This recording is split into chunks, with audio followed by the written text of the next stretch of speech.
Popular TV ప్రేక్షకులకు స్వాగతం.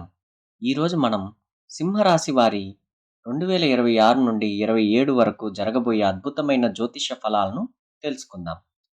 ఈ శ్రీ పరాభావనామ సంవత్సరంలో సింహరాశి వారికి ఎలాంటి ఆదాయం, వ్యయం ఉన్నాయి? ఎంత రాజ్యపూజ్యం, అవమానం ఉంది? తెలుసుకుందాం పదండి. సింహరాశి వారికి ఈ సంవత్సరం లెక్కలు చాలా ఇంట్రెస్టింగ్‌గా ఉన్నాయి. ముందుగా ఆదాయం చూస్తే వారికి 5 వంతుల ఆదాయం ఉంది. అదేవిధంగా వ్యయం కూడా 5 వంతులుగా ఉంది. అంటే ఆదాయం, వ్యయం ఈ సంవత్సరం సరిసమానంగా ఉన్నాయి. ఎంత సంపాదిస్తే అంత ఖర్చవుతుంది. కాబట్టి ఆర్థిక ప్రణాళిక చాలా ముఖ్యం. ఇక గౌరవం విషయానికి వస్తే రాజపూజ్యం 7గా, అవమానం 7గా ఉంది.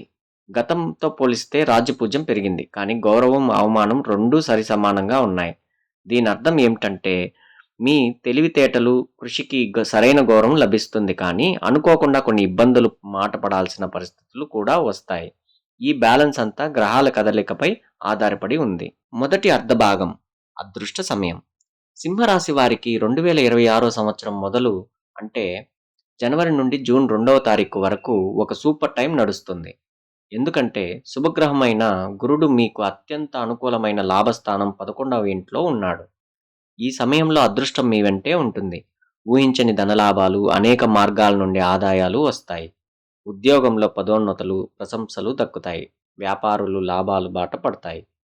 మీకు ఈ సమయంలో ఎలాంటి సమస్యలు వచ్చినా వాటిని దాటుకుని ముందుకు వెళ్ళగలరు. ఆర్థికంగా బలపడడానికి ఇది బెస్ట్ టైం. రెండవ అర్ధభాగం కష్టకాలం.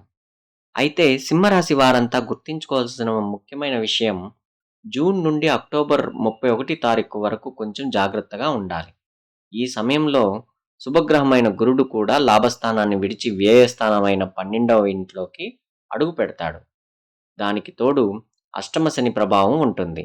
రాహువు కూడా అనుకూలంగా లేడు. ముఖ్యంగా ఆర్థిక వ్యవహారాలు కాస్త కష్టంగా ఉన్నాయి.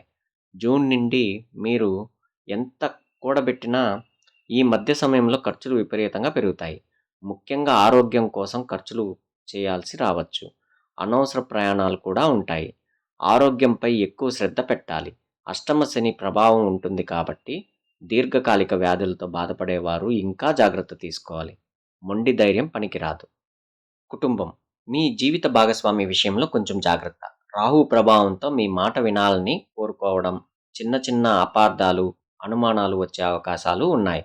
ఈ సమయంలో ఆర్థిక నిర్ణయాలు తీసుకునేటప్పుడు మొండిగా ఉండకుండా అనుభవజ్ఞులైన వారితో చర్చించి ప్రతి అడుగు చాలా జాగ్రత్తగా వేయాలి. ఉపశమనం. సింహరాశి వారికి మళ్ళీ అక్టోబర్ 31 తారీఖు తర్వాత మంచి సమయం మొదలవుతుంది.